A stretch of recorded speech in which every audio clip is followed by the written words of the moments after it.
surtout un, parce qu'il est pas trois. C'est un chiffre gagnant, la preuve, écoute les Olympiques, tu vas te rendre compte que ces podiums sont tout le temps trois. C'était le meilleur chiffre de toute l'école, il y avait son truc pour toute l'école. Quand ta démarche fonctionnait pas, que le monde te méprisait tout bas, t'entendais à travers le tas. Tu connais pas ta règle de 3. Pourquoi tu penses que plus de 3 roues parce que les 4 roues étaient jaloux? Quand tu vas chez McDo, prends-tu un quatuor ou un trio? Quand les génies sortent de leur lampe, ils t'offrent 3 vœux, pas 10, pas 30, ah ouais, viens t'en faire du 3 ski. Là, on s'en va voir un coup tourneur. On va essayer d'avoir un interview. On va essayer d'en savoir plus sur la danse contemporaine. Let's go, c'est parti!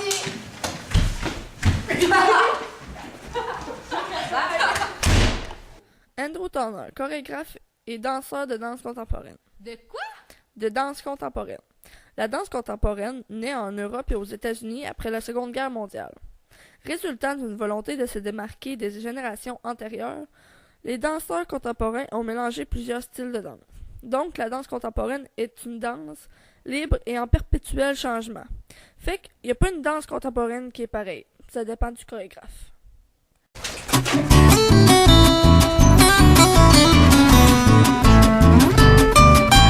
Trois.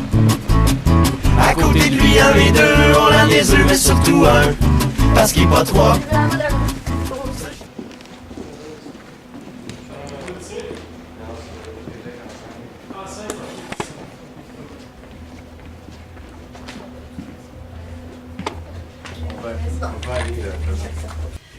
Ben là, on n'a jamais vraiment vu de danse contemporaine. Ok. Fait qu'on s'est renseigné sur Internet pour en savoir au moins un minimum possible. Puis ben, on veut savoir si, avec tes chorégraphies, tu essaies de passer un message. Oui, j'ai un message à passer de la pièce Duet for One plus Digressions que je vais présenter ce soir. C'est plus, c'est pas nécessairement un message, mais c'est plus une réflexion sur les conventions du spectacle, puis les attentes qui viennent avec aller voir un show.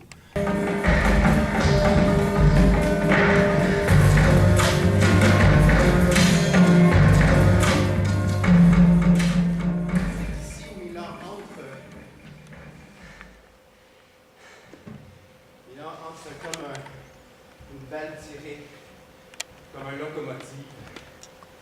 Normalement, il y aurait une porte ici, on l'entendrait ouvrir et se refermer. Donc moi, j'essaie de comme confondre un peu les attentes du spectateur, puis en même temps réfléchir un peu sur c'est quoi, pourquoi est-ce qu'on va voir des shows, qu'est-ce qui nous amène là. Qu'est-ce qui nous attire vers des représentations, des spectacles? C'est un peu ça. Ouais.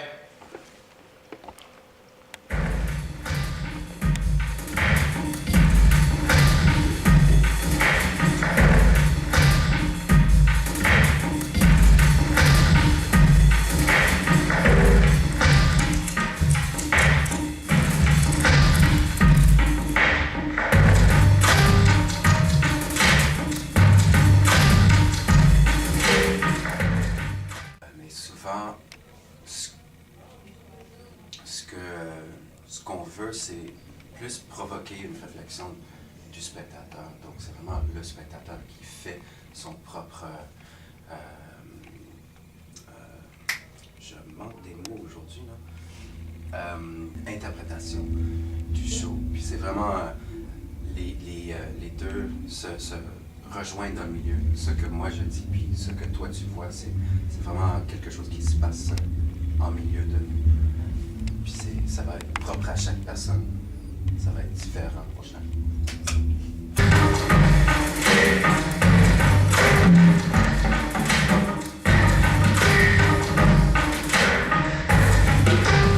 D'où t'es venue l'idée d'un duo solitaire?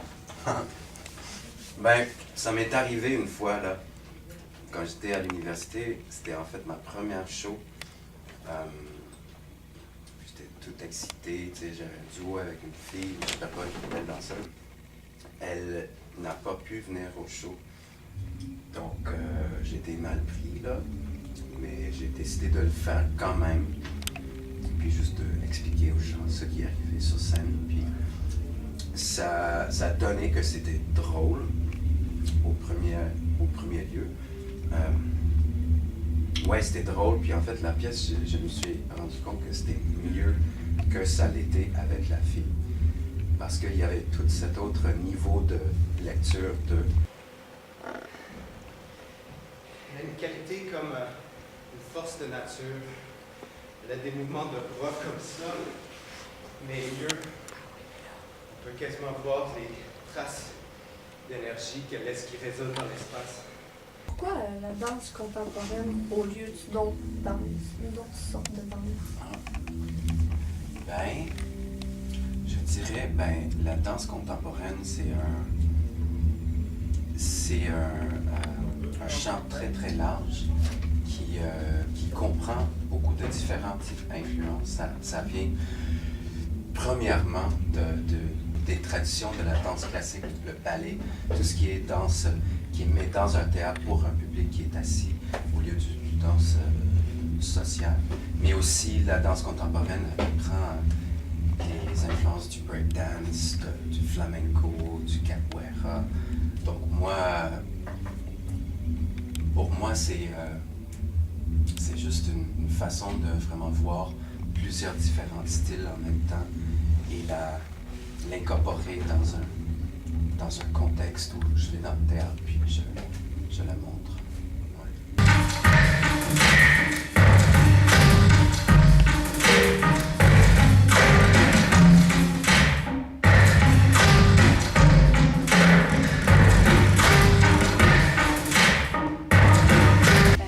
Merci beaucoup, Andrew. Puis nous, on va aller voir ce spectacle-là. On est pas mal hâte. Vraiment. Super. Je suis très content de vous avoir rencontrés.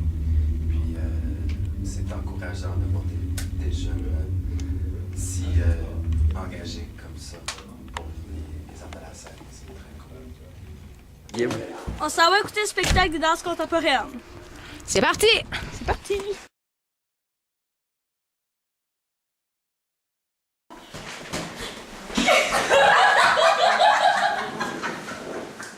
Bon, moi, ce que j'ai pensé du spectacle d'Andrew Turner, c'est que fallait laisser place à notre imagination.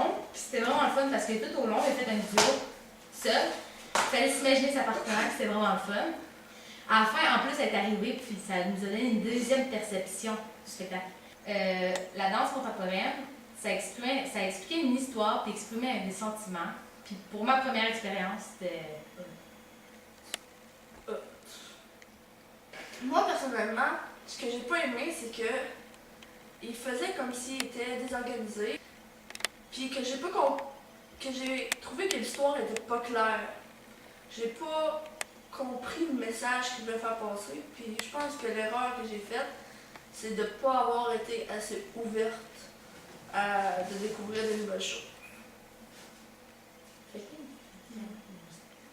C'est dur de faire une opinion, hein?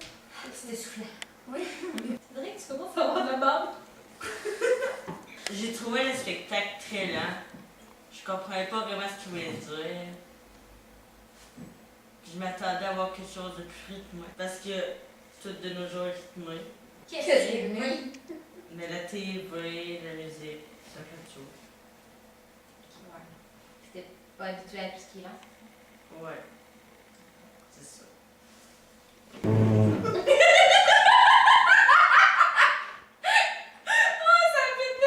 Fait que... à votre tour d'être Ouais, à votre tour d'être ouvert. Bah ouais. À votre tour Ben c'est ça. Ouais, c'est ça.